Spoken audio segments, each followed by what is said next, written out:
Hello everyone. Okay, so before I begin, this video is actually recorded in English. So for the Mandarin speakers, you can actually refer to the Mandarin versions of my video, okay? 大家六十吉祥。好的，那今天的这个视频呢是用英文录制的。如果您是比较擅长听中文的话呢，您可以去查看我中文版本的视频，好吗？谢谢。Okay, so the topic that I will be sharing with all of you today is called deconstruction of self, self. So you see, Buddha himself, taught to his disciple and told his disciples to not accept his teaching out of pure faith and devotions. Instead, one should carefully analyze and examine his teaching. Why? Because he is able to show us the path to liberation. But whether or not we're going to embark on this path and how we are going down this path is totally up to us. He's not able to just snap his finger like that and we are all liberated, free from pain and suffering. No, this is, that he's not able to do that.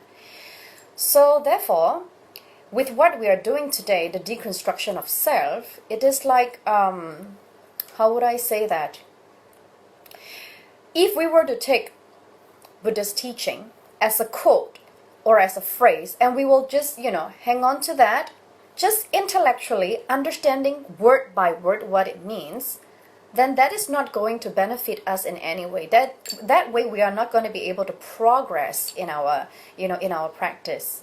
In order to be able to progress in our practice, not by only understanding the meaning of the words, we must understand the essence behind these words, and the reason why. Reasoning is very important. Then after which we put it into practice. Then until we are able to experience it ourselves, we will not be 100% convinced. So it's like, for example, a person, whom is afraid of this, this ghost. And then someday someone told him, oh, don't worry, ghosts do not exist. Then one day he went to sleep and suddenly, he heard this whoo sound and he got really scared, like, oh no, what's that? Is that a ghost? He became really tensed up. So he quickly said, oh, no, ghosts do not exist. Ghosts do not exist. Ghosts do not exist. I do not believe in ghosts. People tell me ghosts do not exist, so ghosts do not exist. So for him to say that again and again, chanting like a mantra, is that going to help him? No. It is probably going to make him even more tense. He's not going to be able to have a peaceful night's sleep. So what is he supposed to do in order to, be thoroughly convinced that the sound that he hears is not a ghost? Well, he definitely has to get up from his bed, turn on the lights, and look around his room, isn't it? Then, maybe he sees because the window was not fully shut. There leaves a tiny little gap. So when the wind blows, whoo, that's why, that's the sound of the wind. Then, he closed the window and the sound stopped. So from this, then, he can be thoroughly convinced that the sound he heard earlier wasn't a ghost, but it was the wind. And then he can go back to sleep peacefully, right? So it's the same. If we were to hold on to Buddha's teaching, his quotes and his phrases, like, okay, just as it is, then we will always, just using that as some sort of a, excuse or reason for things that is happening around us. But if we understand, if we put it into perspective, if we reason it out, we analyze and reason it out, then we will be able to understand, the core of the teaching. Just like how the man, then he found out, okay, so the cause of the sound is the wind. So what is the reason behind Buddha's teaching in this phrase? Then that is what we have to do. And that's what we are actually doing today. This deconstruction of self, we're going to basically analyze and thoroughly examine what self is in order to have a full conviction of what self truly is. So before we begin with this deconstruction of self, then I would first like to tell you a little story. You see, long ago, during the ancient time, there was this merchant. He was very, very, very wealthy and he was very rich. But he has no children, he has no wife, he has no children. So then, he thought to himself, what's the point of having so much money if I were to eventually die and that I don't get to spend all the money that I have earned? So then he thought, wouldn't it be nice if I get to live forever and that I do not die? Then I can enjoy all my wealth. Yeah. So because of his attachment to his wealth and his fear of dying, so then he started going around and asking people whether if, there is something that can keep him alive forever. Yeah.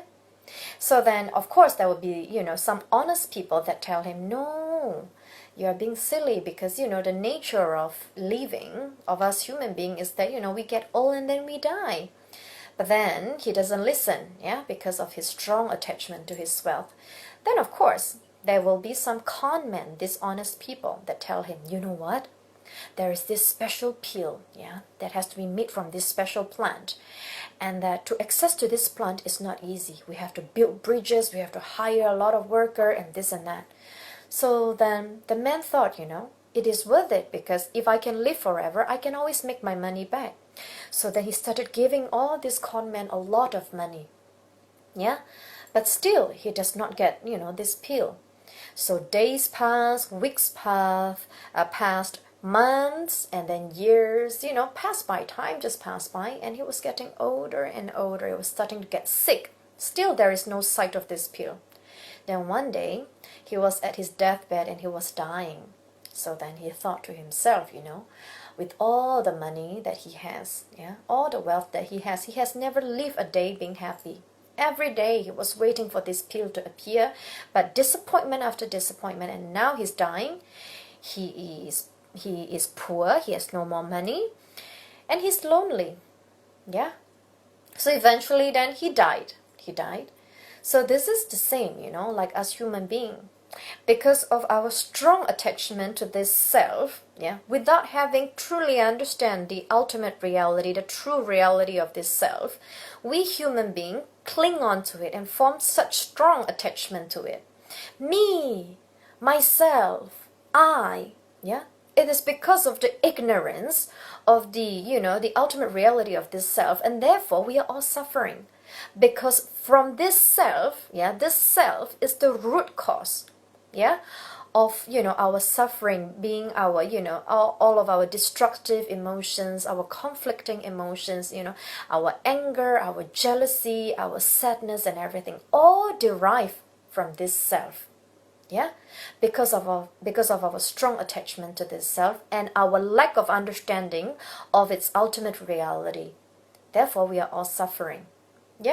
So if I were to just tell you that, self does not truly exist, just like those people telling this rich man, this wealthy guy, that this pill do not truly exist.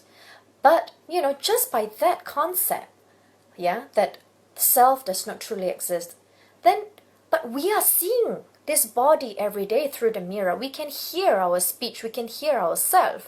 So then, we will not be completely convinced that this self do not exist. In order to be completely convinced, then we have to thoroughly analyze, and examine this self, of what this self truly is. Then, just like the story I was telling earlier, in the dark room, this man whom is afraid of the ghost. To be thoroughly convinced, he has to investigate it. So it's the same thing. Therefore, we are going to examine and thoroughly analyze this self, and through this whole entire analysis, we are going to determine what self is. Where does this self come from? If you say that it does not truly exist, then where does it come from? What does it mean by it does not truly exist? And that where does it end? So then, what is self? So self is actually a concept that is designated through the combination of the body and the mind. It is actually a combination of the body and the mind. It is merely a concept. It is not something whereby you can basically grab onto. For example, if you say, where is this self? If you say, this is me, I am here, this is me, but this is not me, this is not the self, this is the chest. I said, this is me, it's me. No, this is not the me, this is not the self, this is a nose. So if you point everywhere within this physical body, then these are just merely different body parts. It is not the self, but it's different body parts. Yeah? So then, therefore, when we talk about the self, we branch it out separately, because it's the combination of this the physical body, and the mind itself. So then it's branched out this way. So we branch it out this way. So now that when we talk about this physical body, now the physical body itself, it is also branched out, to this grosser physical body and the subtler physical body. Just like this self, the grosser self and the subtler self, which is the mind. Grosser self is the physical body, subtler self is the mind. Then from this body itself, then we branched it out again to this grosser body and the subtler body. The grosser body is what you can see this, that is made up of different parts, different body parts. It is made up of flesh, blood, bones, etc. So then that is the physical body. And then this subtler body is a body that has no solid form. It is a formless body. A body that has got no solid form. For example, like a dream body. There are some people, when they have the ability, that when they go to sleep, the physical body stays, and then their dream body can basically exit. They can exit from this solid body and travel around and move around. So that is one case of the subtle body. And another subtler body that we talk about is at the point of death. So of which these subtler bodies do not have a solid form that you can directly see with your naked eyes. Therefore we call it the formless body. So then when we go to the physical body itself, you see, we have to understand this concept whereby something that is of form has to be made from something that has a form. Form cannot produce no form. Neither can no form, something of no form, produce something that has form. So you see, this physical body itself, it is of solid form. So then how does this physical body come about? It is from the union of two persons, right? It is the union of our parents, our father and then our mother. They come into union. Then there is us. So then how does our father and mother come about? Because we are doing an analysis, so we have to go all the way back. So then within us, there is this genetic, this genes that we talk about. However small it is still a substance, an essence, a substance. So then from our parents, then where do our parents come from? Then the grandparents. So then if we were to keep going back and all the way back to the ancestors, that's why we say, our ancestors is still living within us, because, this genetic, this substance that is within our body. Then where does our ancestor come from? Then of course, if we were to trace it all the way back, to the caveman period, then all the way before the caveman, what was that? The evolution of the monkey, isn't it? The monkey, and then slowly transforming and then become a human being. Right? So then, where does the monkey evolve from? So then, that will bring us all the way back to the first life form on this earth. So then, when this earth comes into existence, then that will be almost 5 billion. Almost 5 billion years ago. Whereby, the planet Earth comes into existence. The whole entire solar systems and things like that. Then how does this solar systems comes into existence? Then if we trace it back again, then it would be from the Big Bang, right? So then, what causes the Big Bang? it started off with one tiny singularity that is so small, smaller than an electron, yeah. Then because of the, the tremendous energy and that its rapid expansion, yeah, it just kept expanding, expanding, expanding so fast to an extent whereby it can't expand anymore. Then it exploded, yeah, it exploded, bam, that's what we call the Big Bang, yeah, then it exploded. Then after which, then, then there is the solar system, etc., etc. So then if we talk about that, if we talk about, this tiny singularity, then when you ask, where does this tiny singularity come from? Up till now, the scientist has yet been able to prove how far way back this tiny singularity comes into existence. So as far as the scientists can take us, it is only up to, this tiny singularity that is actually from this, that, Big Bang happened, and then, there is this the solar system, then the planet Earth, etc. Yeah.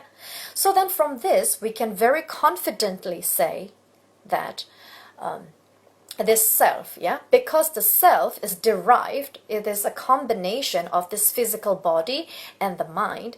Therefore, if the body, so when we ask where does this body comes from, when, then it started from a time that has got no beginning, isn't it?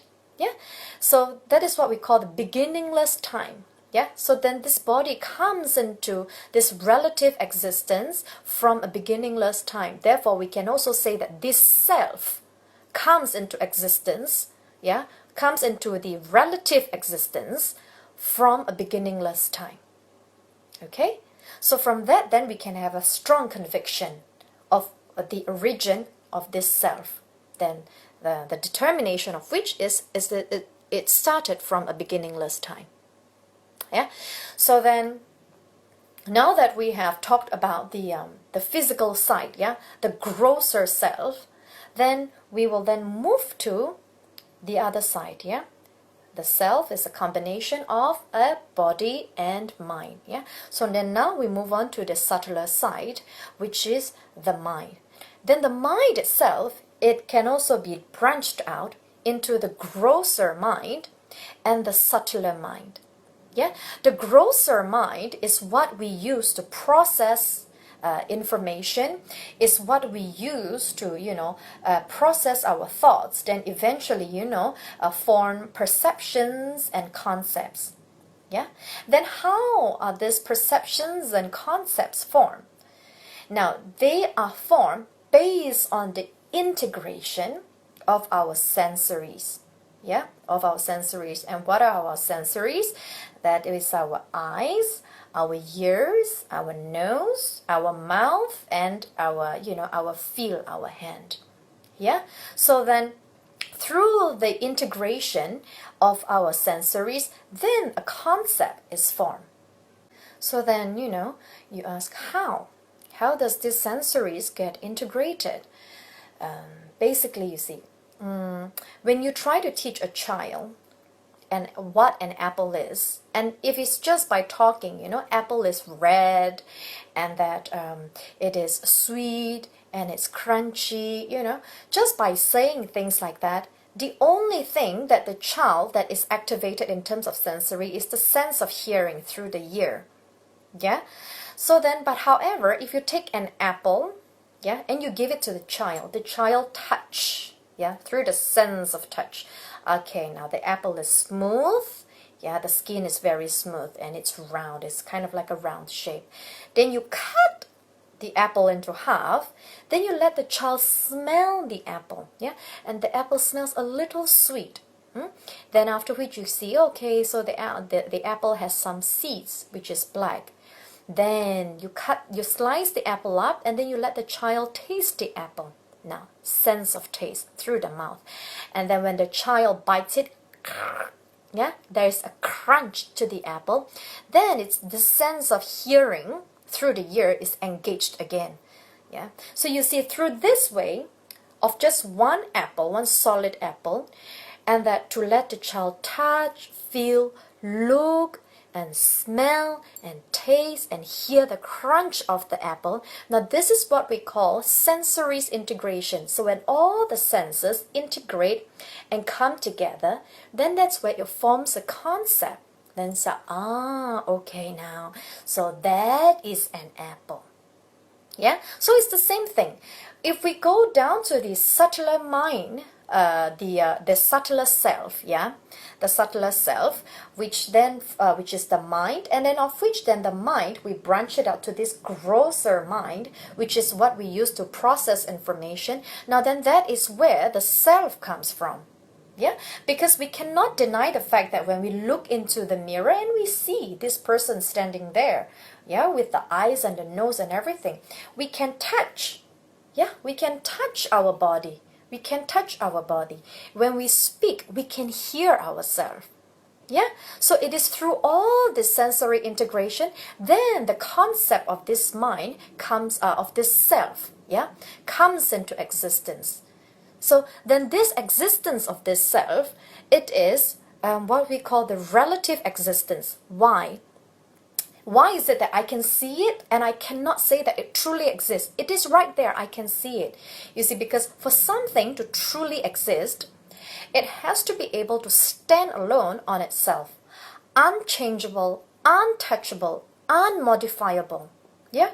Nothing can, penetrate and that to cause a change.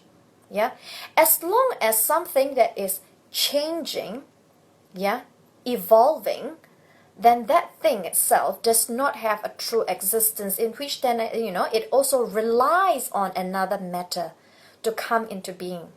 Yeah, so in order for this concept of self to come into this relative existence, it requires all of our senses, our eyes, our ears to hear our voice, our nose, we can smell ourselves, and our speech, as we speak, there's voices.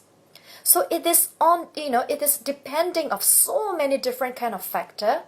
Therefore, we say that this self is a concept that does not have a true existence, but however a relative existence, meaning that it is dependent on something. Now you see, for other religion, like the Muslim, yeah, they believe that God is the creator, yeah, of it all. But for Buddhism, we Buddhists, we do not believe that the God is the creator, but we believe that all phenomena falls under the law of causality, which means that everything has a cause and effect. Yeah, it's interdependent. Yeah, so that is the belief of Buddhism. Yeah, so now that we have fully analyzed and examined this grosser mind, then we can be convinced. Yeah, we can very confidently say that this grosser mind is highly influenced by our sensories. It is transformable based on our sensory. Yeah, it is changeable based on our sensory. Yeah, however, the subtle mind itself is different.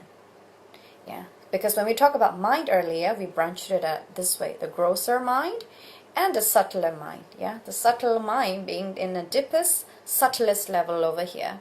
Now then, that is very different from the grosser mind up here.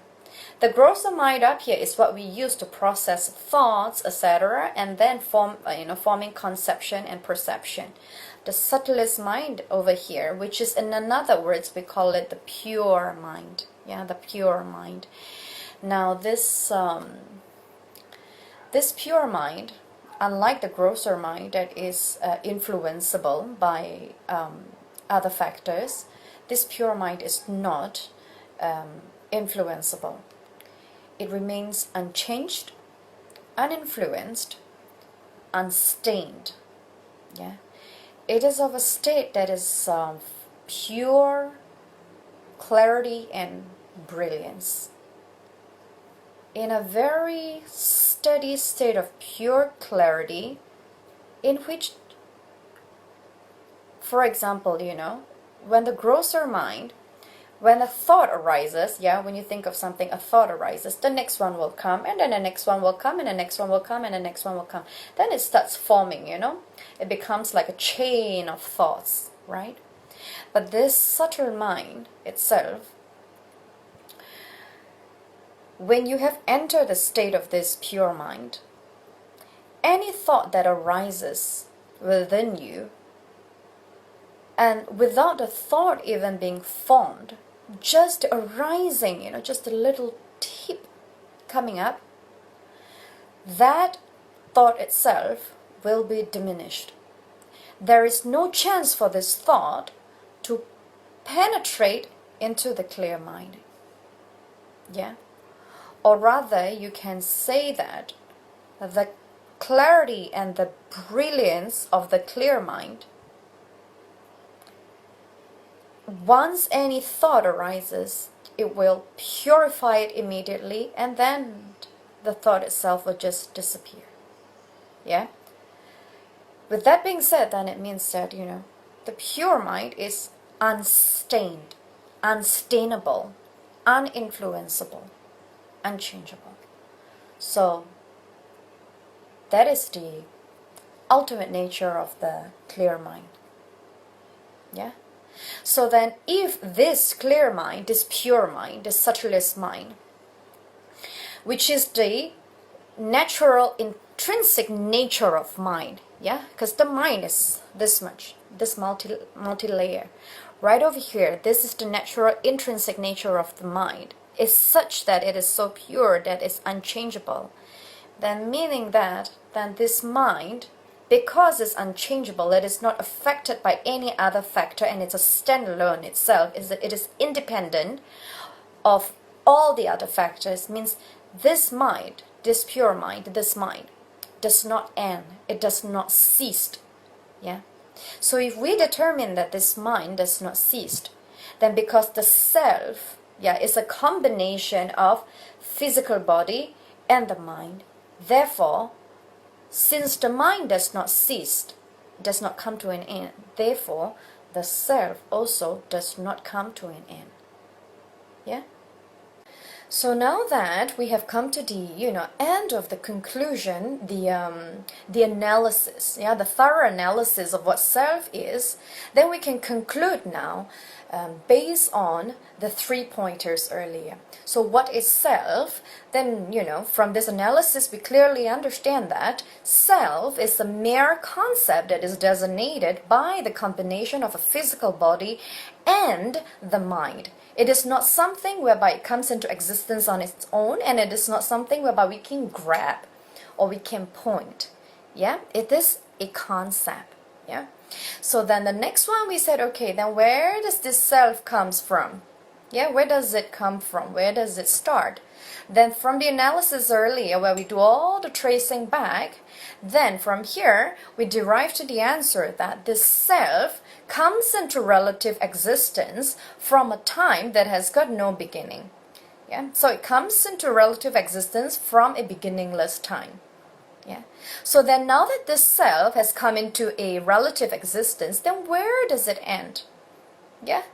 Then, based on the study and the reasoning and the analysis of the mind, and all the way down to the subtlest nature of this pure mind, then we have understood that this pure mind, it is not influenced, it is unchangeable. Therefore, it is not affected by, what do we call that? It is not affected by the any other factors. It is able to move on independently. Therefore, this mind does not come to an end. And since the mind does not come to an end, the self also does not come to an end. So we're clear on that.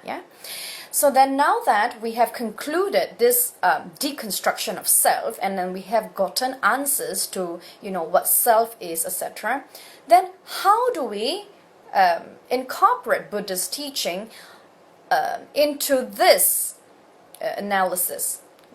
Like how I started this conversation with all of you is that I talk about what Buddha taught to the disciples, that we should not accept Buddha's teaching out of pure faith and devotion. Instead, we should carefully analyze and examine it, right? So then based on that, then we can pull out one of Buddha's teaching and apply it onto this analysis that we have just done, which is from the Prajnaparamita Sutra, yeah, the Heart Sutra, the infamous, the very famous quote from Prajnaparamita Sutra, where we talk, where Buddha said, "Form is emptiness, emptiness is form." Yeah, so that if we put it side by side in relative to what we have done in terms of the analysis of self, what can we learn? What do we understand from that? Based on this analysis, what do we understand of what, Buddha is trying to teach here, that form is emptiness, emptiness is form. Yeah, so then you see, when Buddha said form is emptiness, based on this analysis, when we talk about the human body, yeah, of which then, it has this concrete, yeah, it has this solid form, and of which that through our analysis, we clearly understand that this physical body does not come into being on its own and independently. It is very highly dependent on all the other causes that we trace all the way back to Big Bang. Yeah? So then from this we can understand, because for something to truly exist, it has to come into this existence independently. And that, and it's unchangeable.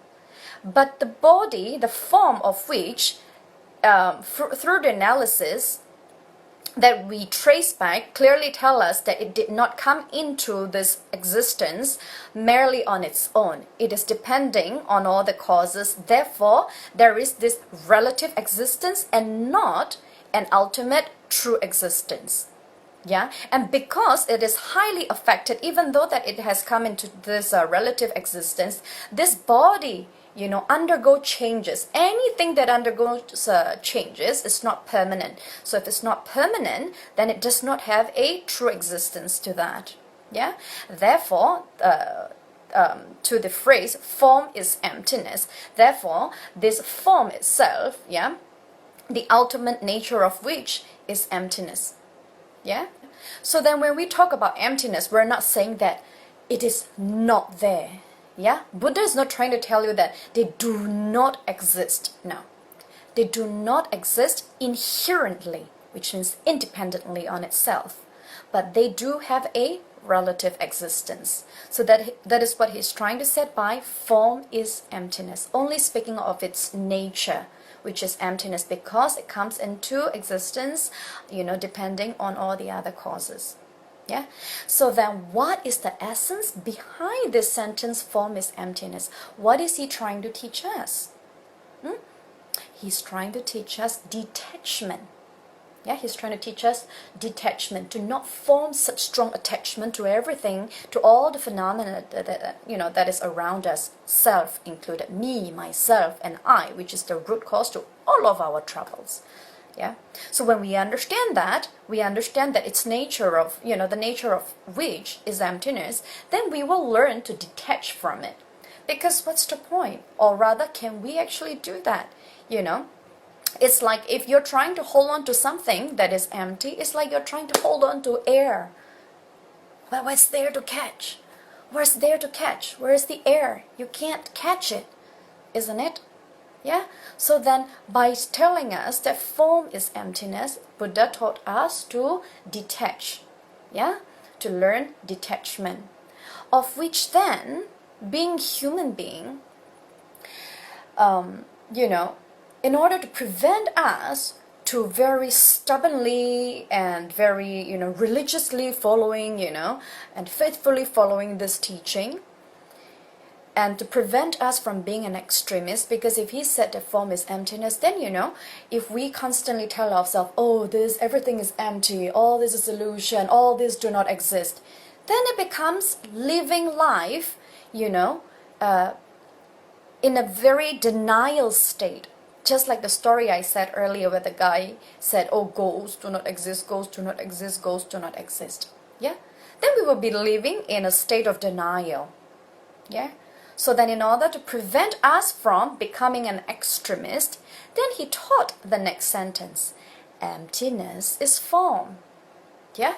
So then when he talked about emptiness is form, what can we derive in comparison with the analysis that we did earlier on this self? Yeah. So then when we talk about this human body that does not have a true existence because of its dependent on many other causes.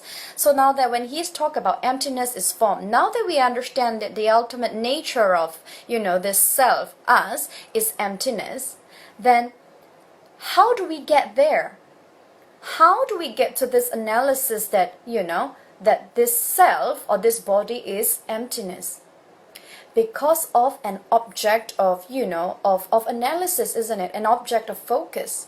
We must first have an object of focus, then of which we can slowly, through reasoning and analysis, come to an understanding that it is empty, right? So without having an object of focus, we cannot get to the point whereby this thing is empty, isn't it? Yeah, it's just like, what we see and what we don't see. We are able to say that air is something that we cannot see because in comparison, we can see our finger, right? I can see this, the opposite of something that I can see. Based on this comparison, see, and then the air is something that I cannot see, is empty, isn't it? So it's the same thing. Then when he talk about emptiness is form, then where does this emptiness comes from? It comes from a form of something that we can see. Yeah? So then through this, when we talked about emptiness is form, then what is Buddha trying to teach us here? Very cleverly, he's trying to teach us acceptance. Yeah? In order to prevent us from being extremist, and in which that, if we were to only focus on the first teaching that form is emptiness, then it will make, us living, going about in our, daily activities, our, this worldly affair, a very difficult one. Why will it be a very difficult one? Because we move on with our life and we can clearly see ourselves, we can clearly see other people, we can clearly see the trees and the birds. So if we have to move on with our life, seeing all this phenomena, and that at the same time, very strictly keep on telling ourselves that form is emptiness, then we're going to go crazy, isn't it? I'm seeing the tree, but without a proper understanding to that the tree do not exist. But then the eye is telling us that it exists. Our teaching is telling us that it does not exist. Then we will be just going, with our life in confusion. Yeah, in confusion. So therefore, Buddha very cleverly taught form is emptiness. First, he taught you, I would say he teaches us, because till now we're still learning, yeah? Form is emptiness. Through this, he teaches us detachment. Yeah, to not form a strong attachment to all phenomena, in which is the reason why we are suffering. Yeah, our clinging and our ignorance to the reality, to the ultimate, truth towards the reality. Yeah. Then after which, he taught us emptiness is form.